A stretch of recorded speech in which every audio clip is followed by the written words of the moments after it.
स्वार्थी यानी कि स्वयं का अर्थ, जो इंसान स्वयं का अर्थ जानना चाहता है, जो खुद को समझना चाहता है, क्या वो इंसान आपकी नजर में गलत है? हम जब भी किसी को स्वार्थी कहते हैं तो उसका मतलब तो यही होता है कि वो आदमी स्वयं का अर्थ समझना चाहता है।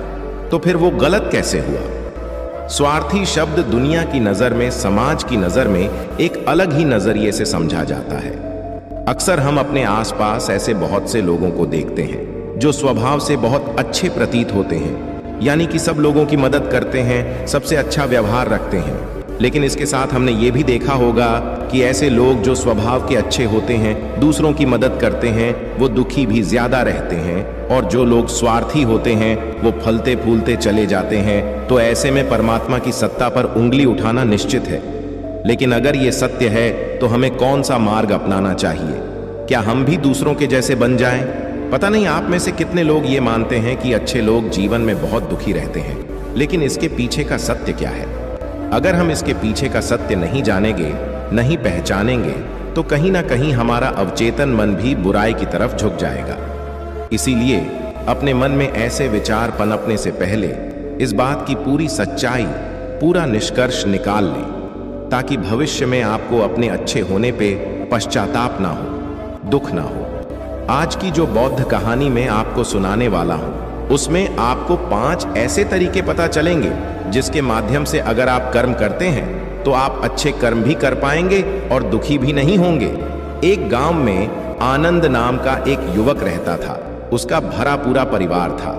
उसके 2 बच्चे थे, उसकी पत्नी थी, लेकिन उसके माता पिता इस दुनिया से चल बसे थे। इसीलिए पूरे परिवार की जिम्मेदारी उसी के कंधों पर थी। बच्चे अपनी पढ़ाई करते थे और उसकी पत्नी अपने घर गृहस्थी के कामों के साथ सारा गाय, भैंस, बकरी इत्यादि का दूध बेचकर अपना घर चलती थी। और आनंद पहाड़ में पत्थर तोड़ने का काम करता था। मेहनत भरा काम था। पूरे दिन काम करता तो रात को थक कर घर पर वापस लौटता। लेकिन इतनी मेहनत करने के बाद भी अगर आनंद को गांव का कोई भी आदमी मदद के लिए बुलाता तो आनंद कभी भी नहीं करता था। उसके जीवन का एक ही सिद्धांत था, अगर मैं दूसरों की मदद करूंगा तो परमात्मा मेरा साथ देंगे, परमात्मा मेरे साथ कुछ बुरा नहीं होने देंगे। आनंद अपने इस सिद्धांत का पालन बहुत ही कड़ाई के साथ करता था।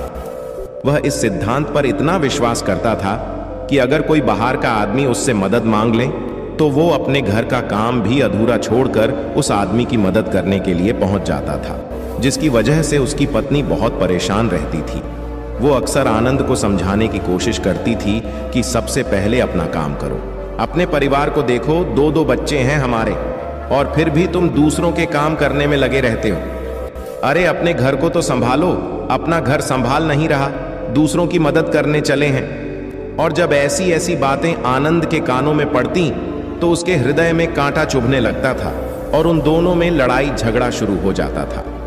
अक्सर उनके लड़ाई झगड़े का यही सबसे बड़ा कारण होता था। लेकिन न तो आनंद अपने आप को बदल पाया और न ही उसकी पत्नी ने उसको समझाना कभी बंद किया।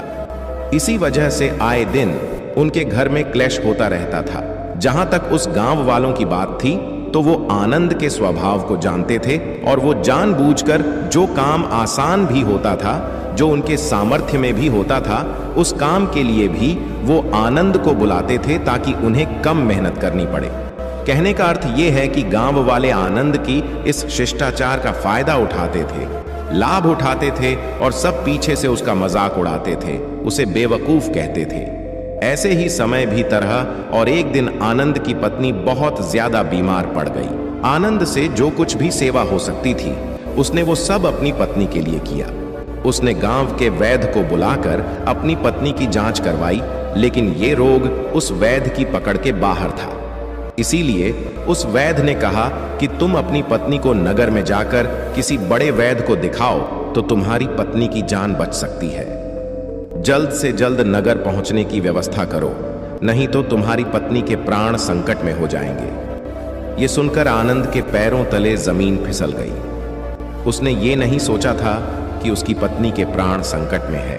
वो सोच रहा था कि कोई साधारण सा रोग होगा जिसका इलाज हो जाएगा। लेकिन जब उसने वैद्य की यही बात सुनी तो वो घबरा गया। अब पत्नी को नगर तक कैसे लेकर जाएं? क्योंकि उसके पास इतना धन नहीं था कि वो अपनी पत्नी के लिए एक घोड़ा गाड़ी करके उसमें अपनी पत्नी को लिटाकर नगर में ले जा सके। उसकी पत्नी की हालत बिल्कुल चलने की भी नहीं थी, इसलिए उसे नगर पहुंचाने के लिए किसी घोड़ा गाड़ी की जरूरत थी। संयोग से उसके पड़ोसी धनमू के पास एक घोड़ा गाड़ी थी। वो अक्सर व्यापार के लिए अपनी घोड़ा गाड़ी नगर में लेकर जाया करता था। इसीलिए आनंद के मन में विचार आया कि मैं धनमू की घोड़ा गाड़ी ले सकता हूं। मैं धनमू की इतनी मदद करता हूं, कभी उसके काम को नहीं टालता, तो वो तो मेरे काम को कभी मना ही नहीं कर सकता। और यही सोचकर वो घोड़ा गाड़ी लेने के लिए धनमू के पास पहुंच जाता है। लेकिन धनमू बहुत ही चालाक इंसान था। वो बिना किराए के अपनी घोड़ा गाड़ी अपने सगे संबंधियों के लिए भी नहीं ले जाता था, तो आनंद की तो दूर की बात रही। जब आनंद ने उससे घोड़ा गाड़ी के बारे में पूछा तो उसने ये कहकर उसका ये काम टाल दिया कि मेरे घोड़े बहुत ज्यादा बीमार हैं, वो शायद बच भी मुश्किल से पाएंगे। 5 दिनों से वो कुछ नहीं खा रहे, तो ऐसे में बेचारा घोड़ा गाड़ी लेकर कहाँ नगर तक पहुंच पाएगा। हाँ, अगर तुम कुछ धन की व्यवस्था कर सकते हो तो मैं अपने एक मित्र की घोड़ा गाड़ी तुम्हारे लिए मंगवा सकता हूं। ये सुनकर आनंद परेशान और चिंतित हो गया, क्योंकि उसके पास धन तो था ही नहीं। इसका मतलब उसकी पत्नी बड़े नगर में वैद्य के पास इलाज के लिए पहुंच ही नहीं पाएगी। उलझन भरे हुए विचार लिए हुए जब आनंद वापस आ रहा था तो उसने एक दिल दहलाने देने वाला दृश्य देखा। उसने देखा कि धनमू के घोड़े, जो धनमू के अनुसार बीमार थे और कुछ खा भी नहीं रहे थे, वहीं घोड़े गांव का ही एक युवक उसकी बाड़ से खोलकर बाहर ला रहा था और गाड़ी में उसको जोत रहा था। ये देखकर पहले तो आनंद को कुछ समझ में नहीं आया। उसके बाद जब आनंद ने उस युवक से पूछा तो उसने बताया कि धनमू ने ये घोड़ा गाड़ी उसे किराए पर दी है। यह सुनकर आनंद का दिल टूट गया। उसने कभी सपने में भी नहीं सोचा था कि उसका सबसे अच्छा मित्र धनमू उसके साथ ऐसा कर सकता है। हालांकि ये इस बात पर दुखी होने का वक्त नहीं था, इसीलिए आनंद वहां से जल्दी से लौट जाता है और गांव के ही एक सेठ के पास जाकर कुछ धन उधार लेकर धनमू को दे देता है। धनु अपने मित्र की घोड़ा गाड़ी मंगवा देता है, जिसके बाद वो अपनी पत्नी को वैद्य के पास नगर में ले जाता है। जब उसकी पत्नी का इलाज चल रहा था तो आनंद यही सोच रहा था कि एक वो दिन था जब धनमू की बेटी बीमार हो गई थी और धनमू यहाँ पर नहीं था, तो मैं पूरी रात वैद्य जी के पास उसके लिए बैठा रहा था, उसकी देखरेख की थी, उसकी सेवा की थी। इतने दिनों तक धनमू नहीं आया था, तब मैं ही उसके परिवार की देखरेख किया करता था। हाय, कैसा दुर्भाग्य है ये, जिसके लिए मैंने इतना कुछ किया। उसने एक घोड़ा गाड़ी देने से मुझे मना कर दिया, और वो भी तब जब मेरी पत्नी जिंदगी और मौत के साथ खेल रही थी। कुछ देर बाद वैद्य बाहर आकर आनंद को एक बहुत बुरी खबर देता है। वो आनंद को बताता है कि उसकी पत्नी को कर्क रोग हो चुका है और इसका कोई भी इलाज नहीं है। उसके पास कुछ समय ही शेष बचा है। ये सुनकर आनंद दुखी होकर वहीं जमीन पर बैठ गया। उसकी पूरी दुनिया उजड़ने वाली थी और उसे कोई रास्ता नजर नहीं आ रहा था। कुछ समय बाद उसकी पत्नी चल बसी और अब दोनों बच्चों की जिम्मेदारी उसके कंधों पर आ गई थी। लेकिन यहाँ पर आनंद के सारे सिद्धांत टूट चुके थे, उसके सारे भ्रम खत्म हो चुके थे। अब उसके दिमाग में एक ही बात थी कि अच्छा कर्म करने से परमात्मा साथ नहीं देता, बल्कि बुरे लोग फलते फूलते हैं, और इस बात का मैं सबसे बड़ा गवाह हूं। ये विचार अक्सर उसके दिमाग में चलते रहते थे और इसी वजह से उसका मन धीरे धीरे संन्यस्त हो गया, देश दुनिया से दूर हट गया। और एक दिन ऐसा भी आया जब वो अपने बच्चों को अपने रिश्तेदारों के पास छोड़कर इस देश दुनिया को त्याग कर एक सन्यासी बनने के लिए घर से निकल पड़ा। उसने गांव में किसी को कुछ नहीं बताया। किसी को नहीं पता था कि आनंद अचानक कहां गायब हो गया। सन्यास की दीक्षा लेने के लिए वो एक बौद्ध भिक्षु के पास पहुंचता है। बौद्ध भिक्षु उस समय ध्यान में बैठे हुए थे।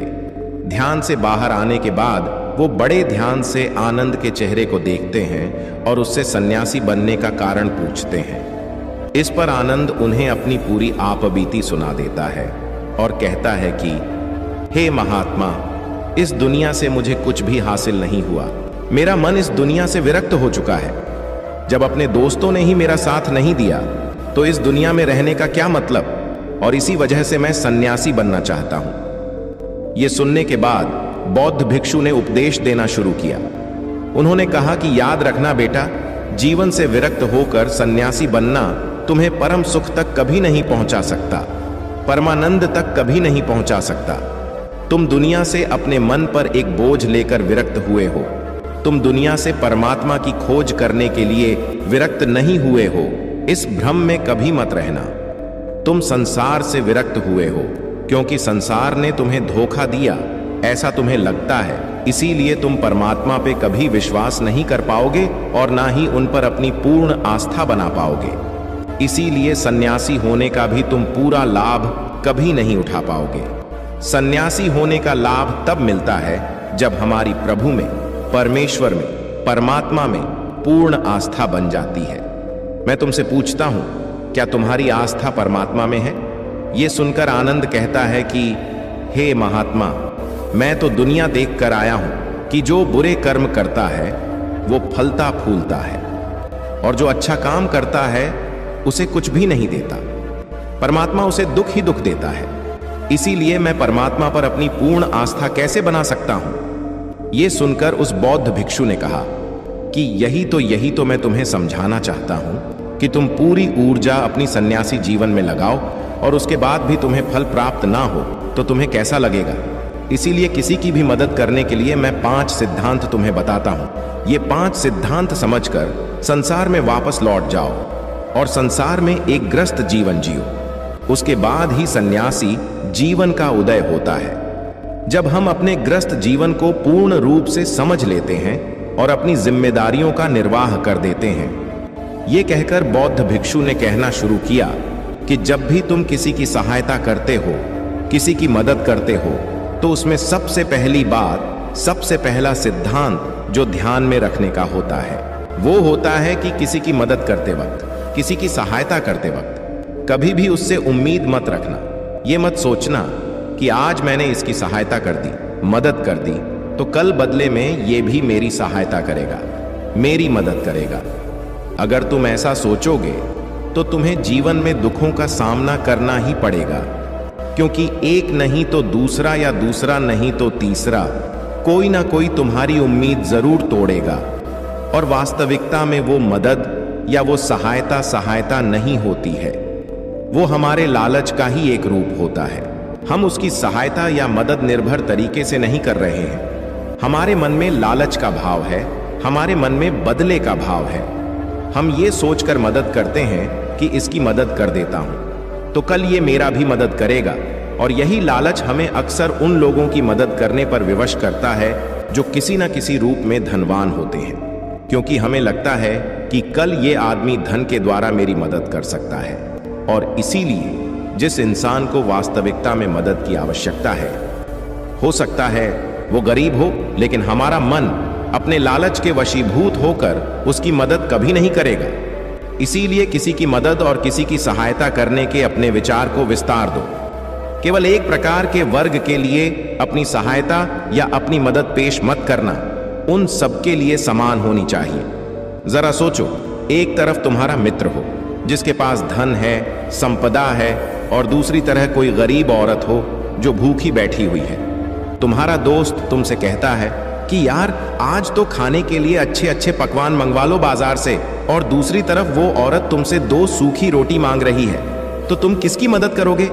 कौन मदद का हकदार सबसे पहले है? सबसे पहले हमारा कर्तव्य बनता है कि उस औरत की भूख मिटाए, लेकिन अक्सर इंसान ऐसे नहीं सोचता। वो अपने दोस्त को तो खिला देगा, उसको तो बाजार से बहुत महंगी वस्तु मांगा के दे देगा, लेकिन किसी गरीब को उसकी भूख मिटाने के लिए पैसा या धन नहीं देगा।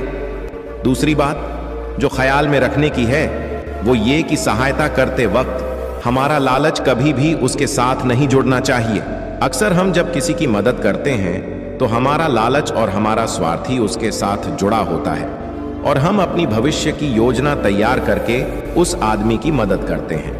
हम ये सोचते हैं कि अगर मैं इसका ये काम करूंगा तो भविष्य में ये आदमी मेरा वो काम पूरा कर देगा, और वो सहायता, वो मदद बिल्कुल भी परमात्मा के द्वार को नहीं खटखटाती, क्योंकि वो लालच है। जाहिर है आप अपने आप को धोखा देने के लिए अपने लालच को एक सहायता, एक मदद का रूप दे रहे हैं। तीसरी बात जो ख्याल रखने की है वो ये कि अपने सामर्थ्य के हिसाब से दूसरे की मदद करो। कभी भी एक ग्रस्त आदमी को किसी की इतनी सहायता नहीं करनी चाहिए जिससे कि उसका परिवार और उसके बच्चे कष्ट में जीवन बिताएं। सबसे पहला फर्ज हमारा होता है अपने परिवार को सुखी रखना, उनकी जरूरतें पूरी करना और उसके बाद दूसरों की मदद करना आता है। लेकिन कुछ लोग दूसरों की मदद पहले करते हैं और अपने परिवार को तवज्जो कम देते हैं, जिससे कि परिवार में लड़ाई झगड़े आए दिन पनपते रहते हैं। और ये सब हम समाज में देखते रहते हैं अपने आसपास। अगली बार जो ख्याल में रखने की होती है वो ये कि अपना कर्म, अपनी जिम्मेदारियां पहले निभानी होती है। हम अपना कर्म, अपना काम छोड़कर पहले दूसरों की मदद करने के लिए चले जाते हैं और जब दूसरा बदले में हमारी मदद नहीं करता तो हमारा दिल दुखी हो जाता है। हम सोचते हैं कि मैंने तो अपना काम छोड़कर उस आदमी की मदद की थी और वो आदमी मेरी मदद ही नहीं कर रहा है। इसीलिए अपना कर्म सर्वोपरि, अपना कर्म सबसे ऊपर, क्योंकि वही काम करने के लिए इस दुनिया में हमारा जन्म हुआ है। और सबसे आखिर में जो बात समझने की है वो ये कि परमात्मा की मर्जी से ही सब कुछ होता है। हमारा कर्तव्य है अपने कर्म को करते जाना। करनी धरनी तो ऊपर वाले के हाथ में है, इसीलिए जो कुछ भी होता है सब ऊपर वाले पे छोड़ दो। अगर तुम्हें कोई धोखा भी देता है तो ये समझ के चलो कि वो सब ऊपर वाले की करनी होती है। आप ये मान के चलो कि मैं करता नहीं हूं, मैं तो एक माध्यम हूं, करवाने वाला तो वो है, उसके सामने किसकी मर्जी चली। जब ये आस्था, ये विश्वास हमारे मन में पनपने लगता है तो हमारी सारी शिकायतें दूर हो जाती हैं, क्योंकि इस दुनिया में जो भी होता है अच्छे के लिए होता है। जो भी हो रहा है अच्छे के लिए हो रहा है और जो भी होगा अच्छा ही होगा। चाहे हमारी बुद्धि आज वर्तमान में इस सिद्धांत को ना समझ पाए, लेकिन जीवन में कभी ना कभी किसी ना किसी मोड़ पर आपको जरूर ये एहसास होगा कि जो हुआ था वो अच्छे के लिए ही हुआ था। इसीलिए सारी शिकायतें दूर कर दो और बस अपना कर्म करते जाओ। अपने ग्रस्त जीवन को पूर्ण रूप से झीलो और उसके बाद ही सन्यासी जीवन की नींव होती है। इसके बाद बौद्ध भिक्षु ने आनंद को कहा कि वापस अपने गांव लौट जाओ, अपनी बेटियों को वापस लेकर आओ, उन्हें पालो पोसो, अपने बच्चों को वापस लेकर आओ, दूसरी शादी कर लो, लेकिन बच्चों का पालन पोषण अच्छे तरीके से करो। ये सुनकर आनंद अपने बच्चों के साथ अपने गांव में वापस लौट आता है। गांव में किसी को खबर नहीं थी कि आनंद कहां पर गया हुआ था और वो क्या ज्ञान लेकर वापस लौटा है। लेकिन अगले दिन सुबह सुबह गांव वालों ने आनंद के चेहरे पर एक अलग ही चमक, एक अलग ही आभा पाई। भगवान शिव कहते हैं, अगर अकेलापन है तो उसे एक वरदान समझो, क्योंकि परमात्मा ने तुम्हें खुद में सुधार लाने का थोड़ा अधिक समय दे दिया। अब मैं जो कहानी सुनाने जा रहा हूं आखिरी तक जरूर सुने। किसी गांव में एक बहुत ही ज्ञानी पंडित रहता था। एक दिन वह अपने बचपन के दोस्त से मिलने के लिए दूसरे गांव में जा रहा था। उसका वह दोस्त बचपन से ही गूंगा और एक पैर से अपाहिज था। उस पंडित के गांव से उसके दोस्त का घर काफी दूर था। वहां जाने के लिए बीच बीच में कई सारे छोटे छोटे गांव पड़ते थे। पंडित रास्ते में अपनी धुन में चला जा रहा था। चलते चलते उसकी मुलाकात एक व्यक्ति से होती है। वह भी पंडित के साथ चलने लगता है। उस आदमी को देखकर पंडित बहुत खुश हो जाता है। उसने सोचा, चलो अच्छा हुआ, साथ साथ चलने से उसका सफर आसानी से कट जाएगा। बात की शुरुआत करने के लिए उस पंडित ने उस व्यक्ति से उसका नाम पूछा तो उसने अपना नाम धर्मराज बताया। पंडित को यह नाम कुछ अजीब सा लगा, लेकिन उसने नाम के विषय में कुछ और पूछना उचित नहीं समझा। दोनों धीरे धीरे साथ में चल रहे थे। तभी रास्ते में एक गांव आता है। गांव का प्रवेश द्वार आते ही धर्मराज ने पंडित से कहा, तुम आगे चलो, मुझे इस गांव में एक काम है, मैं तुमसे आगे मिलता हूं। पंडित ने कहा, ठीक है। वह आगे रिश्ते में चल देता है। कुछ देर बाद उस गांव में खबर फैली कि एक व्यक्ति को सांड ने अपनी सींग में फंसाकर मार दिया है। जैसे ही सांड ने उस व्यक्ति को मारा, ठीक कुछ ही देर में धर्मराज पंडित के पास आ गया। फिर दोनों चलना शुरू कर देते हैं और चलते चलते एक दूसरे गांव के द्वार पर पहुंच जाते हैं। उस गांव के बाहर एक बड़ा और विशाल मंदिर बना हुआ था। वहां पर आराम करने की सुविधा काफी बढ़िया लग रही थी। पंडित के दोस्त का घर अभी वहां से बहुत दूर था और रात भी होने वाली थी। तो पंडित ने धर्मराज से कहा, रात होने वाली है।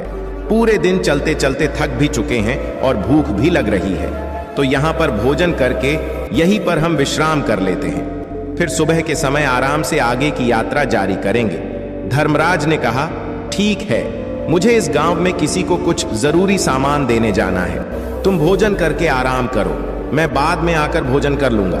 इतना कहकर वह वहां से चला जाता है, लेकिन उसके जाते ही कुछ ही देर बाद धुआं उठता हुआ दिखाई देता है और देखते ही देखते पूरे गांव में आग लग जाती है। पंडित ने हैरानी से सोचा कि यह धर्मराज जहां भी जाता है वहां कोई ना कोई अनहोनी जरूर हो जाती है, कुछ तो गड़बड़ है इस व्यक्ति में। लेकिन पंडित ने रात्रि में धर्मराज से कुछ भी पूछना उचित नहीं समझा। सुबह होते ही दोनों फिर से अपनी यात्रा शुरू कर देते हैं। कुछ देर चलने के बाद रास्ते में फिर से एक गांव आता है।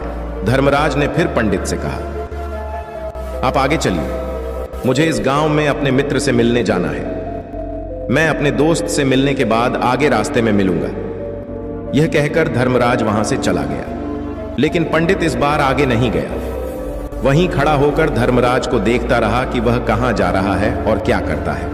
तभी थोड़ी देर बाद लोगों की आवाज सुनाई देने लगी कि एक व्यक्ति को सांप ने काट लिया है और उसकी मृत्यु हो गई है। ठीक उसी समय धर्मराज फिर पंडित के पास पहुंच गया, लेकिन इस बार पंडित से रहा नहीं गया और उसने धर्मराज से पूछ ही लिया कि तुम जिस भी गांव में जाते हो वहां कोई ना कोई अनहोनी जरूर हो जाती है, क्या तुम मुझे बता सकते हो ये ऐसा क्यों हो रहा है? धर्मराज ने कहा, पंडित जी, आप तो मुझे बहुत ज्ञानी मालूम पड़े थे, इसीलिए मैं आपके साथ चलने लगा था, क्योंकि ज्ञानियों का साथ बहुत अच्छा होता है, परंतु आप अभी तक समझ नहीं पाए कि मैं कौन हूं। पंडित ने कहा, मैं समझ गया हूं, लेकिन मुझे कुछ शंका है। अगर आप ही अपना उपयुक्त परिचय दे दें तो मेरे लिए आसानी होगी। तब धर्मराज ने जवाब दिया कि मैं यमदूत हूं और यमराज की आज्ञा से उन लोगों के प्राण हरण करता हूं जिनकी उम्र पूरी हो चुकी है। हालांकि पंडित को पहले से ही इस बात की आशंका थी, फिर भी धर्मराज के मुंह से ये बातें सुनकर वह घबरा गया, लेकिन वह हिम्मत करके पूछता है कि अगर तुम सच में यमदूत हो तो मुझे बताओ, अगले मृत्यु किसकी है? धर्मराज ने जवाब दिया, अगली मृत्यु तुम्हारे उसी मित्र की है जिससे तुम मिलने जा रहे हो, और उसकी मृत्यु का कारण भी तुम ही बनोगे। ये बात सुनकर पंडित सहम गया और सोच में पड़ गया कि अगर सच में यह धर्मराज यमदूत हुआ तो उसकी बात भी सच होगी और उसके कारण मेरे बचपन के सबसे अच्छे मित्र की मृत्यु हो जाएगी, तो सबसे अच्छा तो यही होगा कि मैं अपने मित्र से मिलने ही ना जाऊं, कम से कम मैं उसकी मृत्यु का कारण तो नहीं बनूंगा। धर्मराज ने मुस्कुराते हुए कहा, तुम जो सोच रहे हो वो सब मुझे पता है, मगर तुम्हारे अपने मित्र से मिलने ना जाने से नियति नहीं बदल जाएगी। तुम्हारे मित्र की मृत्यु तो निश्चित है और वह अगले कुछ ही पलों में घटित होने वाली है। महाकाल के मुंह से ऐसी बातें सुनकर पंडित को झटका लगा, क्योंकि महाकाल ने पंडित के मन की बातें पढ़ ली थी, जो कि एक सामान्य व्यक्ति के लिए संभव नहीं है। अब पंडित को विश्वास हो गया कि यह धर्मराज सचमुच में यमदूत ही है। जब पंडित को यह पूर्ण विश्वास हो गया कि धर्मराज जी यमदूत हैं, तो वह घबरा गया। वह अपने मित्र की मृत्यु का कारण नहीं बनना चाहता था, इसलिए वह पलटकर अपने गांव की तरफ वापस जाने लगा। लेकिन जैसे ही पंडित वापस जाने के लिए मुड़ा, उसने देखा कि उसका मित्र तेजी से उसकी तरफ चला आ रहा है, जो कि पंडित को देखकर अत्यंत प्रसन्न दिखाई पड़ रहा था। अपने मित्र के आने की गति को देखकर पंडित को ऐसा लगा कि जैसे उसका मित्र काफी देर से उसका ही पीछा कर रहा है, लेकिन वह बचपन से ही गूंगा था और एक पैर से लंगड़ा भी था, इसलिए ना तो वह पंडित को आवाज देकर रोक पाया था और ना ही उस तक पहुंच पा रहा था। लेकिन जैसे ही वह पंडित के पास पहुंचा, अचानक ही जमीन पर गिर पड़ा और उसकी मृत्यु हो गई। पंडित हक्का बक्का होकर धर्मराज की ओर देखने लगा, जैसे कि वह पूछना चाह रहा हो कि आखिर क्या हुआ। धर्मराज पंडित के मन में उठ रहे प्रश्नों को समझ गया और बोला, तुम्हारे मित्र ने पिछले गांव में ही तुम्हें देख लिया था और मैं वहीं से ही तुम्हारा पीछा कर रहा था, लेकिन गूंगा और लंगड़ा होने की वजह से वह तुम तक नहीं पहुंच पाया। उसने अपनी पूरी ताकत लगाकर तुम तक पहुंचने का प्रयास किया, लेकिन बुढ़ापे में बचपन जैसी ताकत नहीं होती, इसलिए हार्ट अटैक होने के कारण उसकी मृत्यु हो गई। क्योंकि वह तुमसे मिलने के लिए अपनी सीमाओं को तोड़कर तुम्हारे पीछे भाग रहा था। इसलिए अपने मित्र की मृत्यु का कारण भी तुम ही कहलाओगे। अब पंडित को पूर्णतः यह विश्वास हो गया था कि धर्मराज एक यमदूत है और उसका कार्य जीवों के प्राण हरना है। लेकिन पंडित एक ज्ञानी व्यक्ति था। वह यह भी जानता था कि मृत्यु पर किसी का वश नहीं है, सबको एक ना एक दिन मरना ही है। यही सोचकर उसने अपने आप को संभाल लिया। लेकिन अचानक ही पंडित के मन में अपनी मृत्यु के बारे में जानने की इच्छा हुई। इसलिए उसने धर्मराज से पूछा कि जब मृत्यु मेरे दोस्त की होनी थी तो तुम शुरू से ही मेरे साथ क्यों चल रहे थे? यह प्रश्न सुनकर धर्मराज जोर से हंसा और बोला, मैं तो हर पल हर क्षण सभी के साथ चलता हूं, किंतु लोग पहचान नहीं पाते, क्योंकि लोगों के पास अपनी समस्याओं के अलावा किसी और व्यक्ति, वस्तु या घटना के बारे में सोचने, समझने या उसे देखने का समय ही नहीं होता। पंडित ने कहा, तो क्या तुम ये बता सकते हो कि मेरी मृत्यु कब, कहां और कैसे होगी? महाकाल ने कहा, हालांकि किसी भी सामान्य जीव के लिए अपनी मृत्यु के बारे में जानना ठीक नहीं है, क्योंकि कोई भी जीव हो वो अपनी मृत्यु के बारे में जानकर बहुत दुखी हो जाता है। हालांकि तुम ज्ञानी व्यक्ति मालूम पड़ते हो और तुमने जिस तरीके से अपने मित्र की मृत्यु को सहन कर लिया है, उसे देखकर लगता है कि तुम अपनी मृत्यु के बारे में जानकर भी दुखी नहीं होंगे। तो तुम्हारी मृत्यु आज से ठीक 6 महीने बाद आज ही के दिन किसी दूसरे राज्य में फांसी लगने से होगी। और सबसे हैरानी की बात तो ये होगी कि तुम स्वयं ही खुशी से उस फांसी को स्वीकार कर लोगे। इतना कहकर धर्मराज वहां से चला गया, क्योंकि अब धर्मराज के पास पंडित के साथ चलते रहने का कोई कारण ना था। इसके बाद पंडित ने अपने मित्र के शरीर का अंतिम संस्कार किया और यथाशक्ति उसके क्रियाकर्म करके अपने गांव वापस आ गया। लेकिन कोई व्यक्ति कितना भी ज्ञानी क्यों ना हो, अपनी मृत्यु के बारे में जानकर दुखी तो होता ही है और मृत्यु से बचने का कोई ना कोई उपाय भी खोजता है। तो पंडित ने भी वही किया। क्योंकि पंडित विद्वान था, इसलिए उसकी पहचान उस राज्य के राजा तक थी। पंडित ने सोचा कि राजा के पास तो कई सारे ज्ञानी मंत्री हैं, वो मेरी मृत्यु से संबंधित समस्या का कोई ना कोई समाधान निकाल ही लेंगे। पंडित यही सब सोचता हुआ राज्य दरबार में पहुंच जाता है और राजा से सारी घटना के बारे में बताता है। राजा ने अपने मंत्रियों को सारी समस्या बताई और उनसे सलाह मांगी। अंत में सभी ने विचार विमर्श करके कहा, अगर पंडित की बात सही है तो उसकी मृत्यु भी 6 महीने बाद ही होगी। लेकिन मृत्यु तो तब होगी जब वह किसी दूसरे राज्य में जाएगा। यदि वह किसी दूसरे राज्य में जाए ही ना, तो मृत्यु ही नहीं होगी। मंत्रियों की यह सलाह राजा को भी सही लगी। इसके बाद पंडित के रहने की सारी व्यवस्था महल में ही कर दी गई और राजा के आदेश के बिना उस पंडित से किसी को भी नहीं मिलने दिया जाता था। लेकिन पंडित कहीं भी आ जा सकता था, ताकि पंडित को ये ना लगे कि वो राजा की कैद में है। परंतु पंडित डर के मारे स्वयं ही कहीं आता जाता नहीं था। धीरे धीरे महीने गुजरे गए और पंडित की मृत्यु का समय नजदीक आने लगा और अंततः वह भी दिन आ गया जिस दिन पंडित की मृत्यु होनी थी। तो जिस दिन पंडित की मृत्यु होनी थी, उसकी एक रात पहले पंडित डर के मारे जल्दी ही सो गया, ताकि जल्दी से वह रात बीत जाए और अगला दिन आ जाए, ताकि मृत्यु टल सके। लेकिन पंडित को नींद में चलने की बीमारी थी और अपनी इस बीमारी के बारे में वह स्वयं ही नहीं जानता था। तो फिर राजा, मंत्री या किसी वैद्य को इसके बारे में बताने का कोई प्रश्न ही नहीं उठता। पंडित अपनी मृत्यु को लेकर बहुत चिंतित था। वह पिछले कई दिनों से ठीक है, सो भी नहीं पा रहा था और नींद में चलने की बीमारी भी तभी होती है जब व्यक्ति ठीक से सो नहीं पा रहा हो। तो उस रात भी पंडित को नींद में चलने का दौरा पड़ा। वह उठा और महल से निकलकर अस्तबल में गया, क्योंकि पंडित राजा का खास मेहमान था। इसीलिए किसी भी पहरेदार ने उसे नहीं रोका और ना ही किसी तरह की कोई पूछताछ की। अस्तबल में पहुंचकर वह सबसे तेज चलने वाले घोड़े की पीठ पर सवार होकर नींद में ही अपने राज्य की सीमा से बाहर दूसरे पड़ोसी राज्य में चला गया। इतना ही नहीं, वह दूसरे राज्य के राजा के महल में पहुंच गया। उस महल के पहरेदारों ने भी उसे नहीं रोका और ना ही कोई पूछताछ की। सभी लोग रात्रि का अंतिम प्रहार होने के कारण गहरी नींद में थे। वह पंडित सीधे राजा के सैन्य कक्ष में पहुंचा।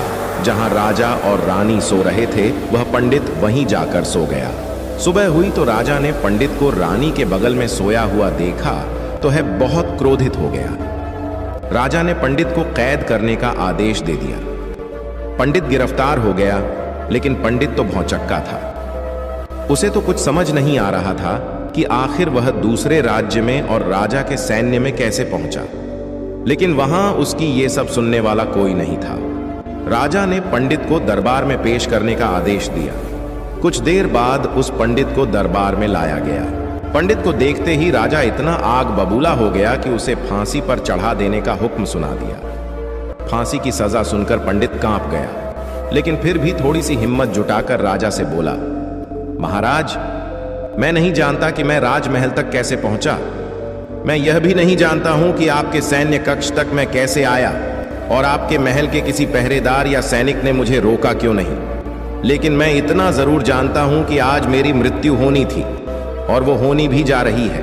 राजा को यह बात थोड़ी अजीब लगी। उसने पंडित से पूछा, तुम्हें कैसे पता कि आज तुम्हारी मृत्यु होनी है?